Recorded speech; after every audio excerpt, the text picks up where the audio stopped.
اب آخر میں آخری جو شعر ہے بچوں، اس میں شاعر کہتے ہیں کہ ناگپور کے راجا کا جو دربار ہے، جو گلزار ہے، جسے دیکھ پیر فلک با قدِ خم، ادب سے کھڑا بہر مجرا دمادم۔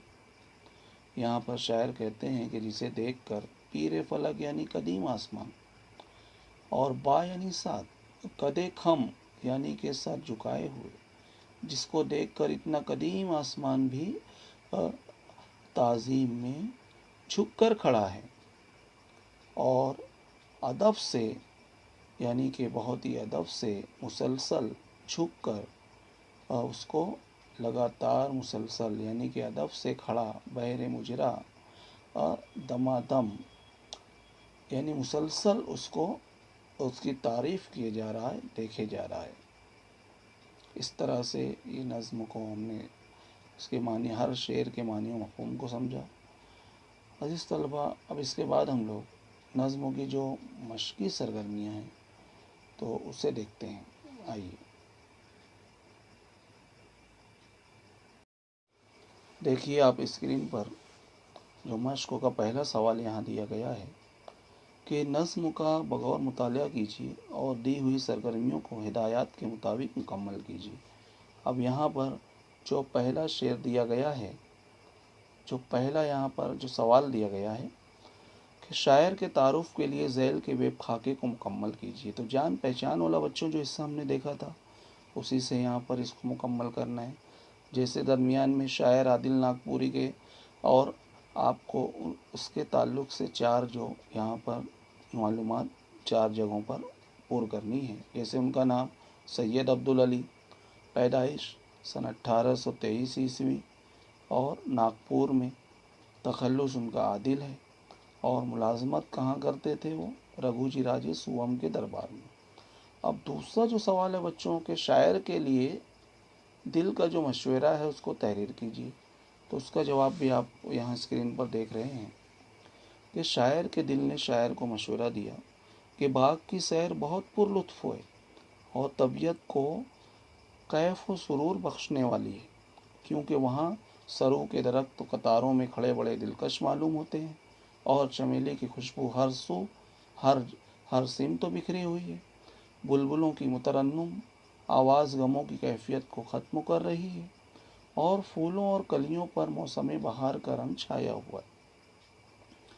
اب دوسرا جو سوال ہے بچوں کہ دل کے مشورے کی وجہ مختصراً لکھیے، کہ دل نے شاعر کو جو مشورہ دیا وہ کیوں دیا، اس کی وجہ لکھنا ہے۔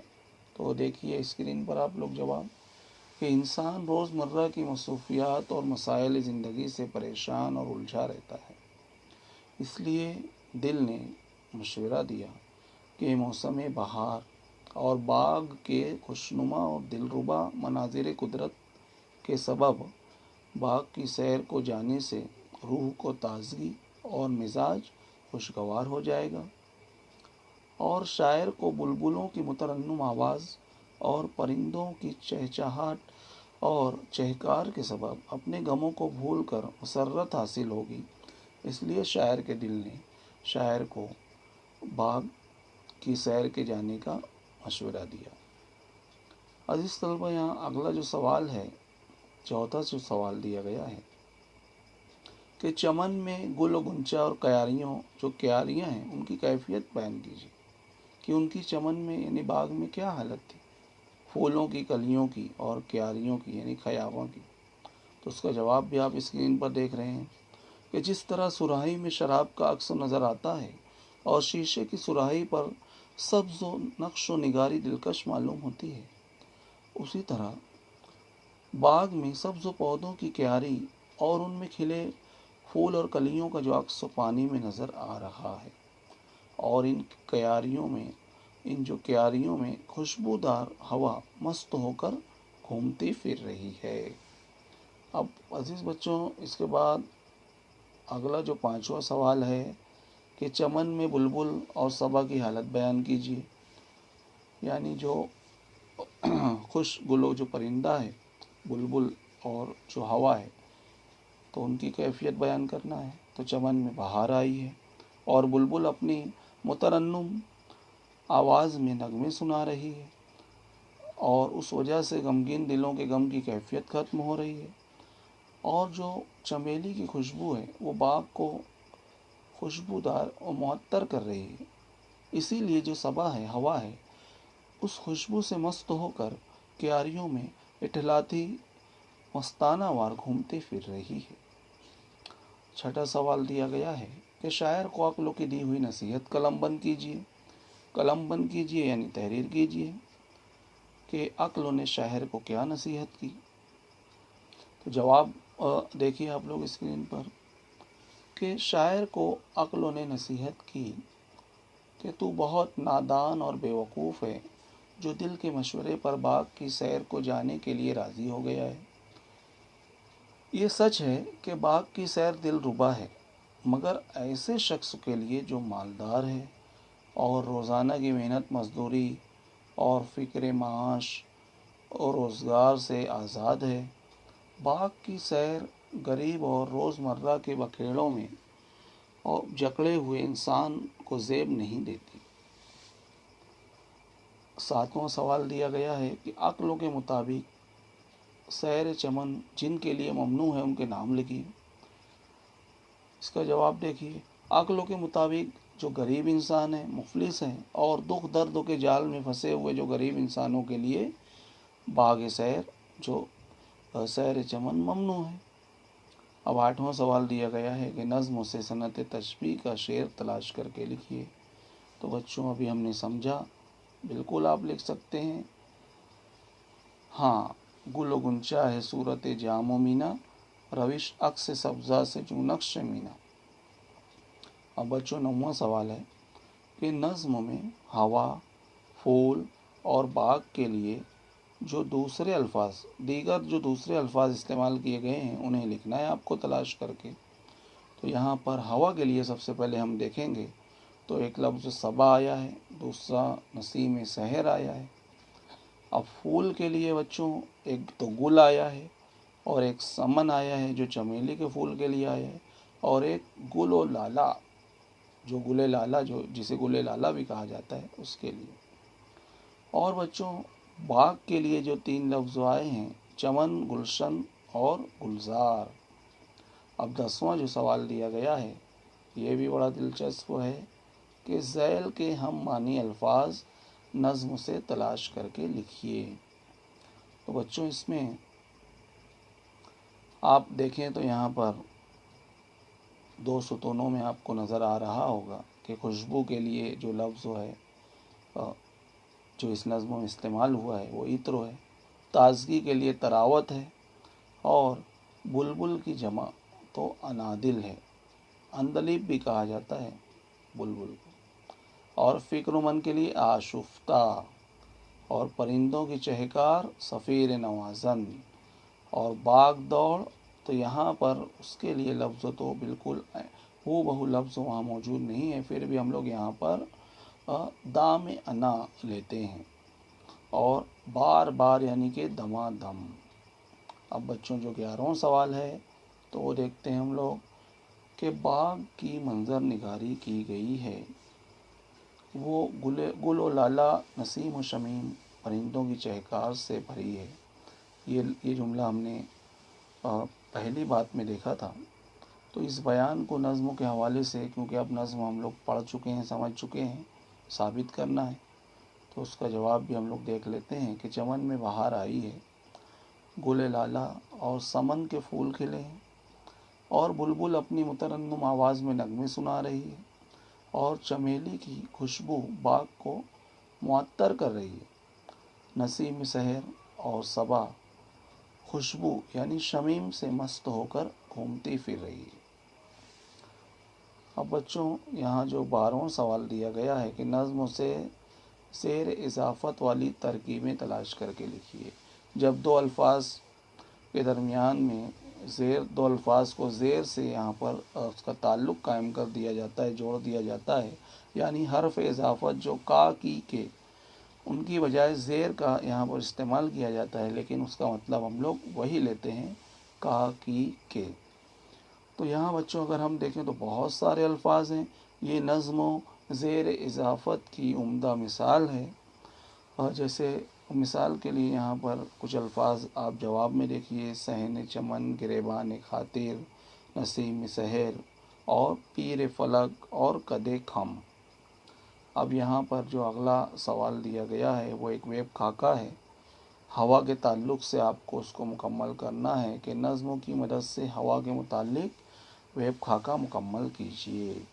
تو ہوا کا یہاں جو ذکر و نظموں میں آیا ہے وہ 3 طریقوں سے آیا ہے۔ جیسے یہاں دیکھیں، عطر بیض چمن، یعنی جو چمن کو وہ معطر کر رہی ہے، اور اس کے بعد خود بھی معطر ہو رہی ہے۔ مست مینائے بوئے سمن، یعنی چمیلی کی خوشبو سے مست ہو کر گھومتی پھر رہی ہے۔ اور جو تیسرا آپ دیکھ رہے ہیں تو وہ دوستوں کی جو جان ہے، دوستوں کو بھی وہ لطف عطا کر رہی ہے، لطف و بخشندہ جان یارا۔ اب عزیز طلبہ، یہاں پر جو اگلا سوال دیا گیا ہے کہ لفظ جو گل ہے، اس لفظ پر زیر زبر اور پیش لگا کر ہم کو مختلف معنی بنانا ہے اور لفظ بھی لکھنا ہے۔ یہ سوال نمبر 4 حصہ قواعد میں سوال نمبر 4 کے بے میں اس طرح کا سوال آپ کو چوتھی سرگرمی میں پوچھا جاتا ہے۔ جیسے اگر ہم پہلے زبر لگاتے ہیں تو گل ہو جائے گا، اس کا مطلب ہوتا ہے بات چیت، معاملہ۔ اور اگر زیر لگاتے ہیں تو گل ہو جائے گا، گل یعنی مٹی اور کیچڑ۔ اور اگر پیش لگاتے ہیں تو یہ بالکل بآسانی استعمال ہوتا ہے، جیسے پھول۔ اب بچوں، یہاں پر آخری جو ایک خاکہ دیا گیا تھا، آپ کتاب میں مشقوں میں دیکھ رہے ہیں کہ دیے ہوئے فکروں کے لیے نظم سے مخصوص ترکیبیں لکھیے۔ اب بچوں، ترکیب کسے کہتے ہیں؟ تو الفاظ، یہ 2 سے زیادہ الفاظ کو ملا کر جو ایک نیا لفظ بنایا جاتا ہے اسے ہم لوگ ترکیب کہتے ہیں۔ تو خوشبودار سانسوں والی صبح کی ہوا، نسیم سحر، باغ میں عطر جیسی خوشبو پھیلانے والا، تو عطر بیض چمن یہ لفظ استعمال ہوا ہے۔ اور دوستوں کی جان کو لطف دینے والا، لطف و بخشندہ جان یارا، مال و متاع والے، یعنی کہ دولت مند لوگ، اہل برگ و نوا، اور تخ درد کے جال میں پھنسا غریب، یعنی مفلس بندے دام انا۔ تو عزیز طلبہ، اس طرح آج ہم نے 10ویں جماعت کی چھٹی نظم صحن چمن کی سیر کا مطالعہ کیا۔ امید ہے یہ نظم آپ کو سمجھ میں آئی ہوگی۔ انشاءاللہ ہم کسی اور نظم یا سبق کے ساتھ ہماری ملاقات ہوگی۔ تب تک اپنا خیال رکھیے اور دیے گئے ہر کام کو مکمل کیجیے۔ خدا حافظ۔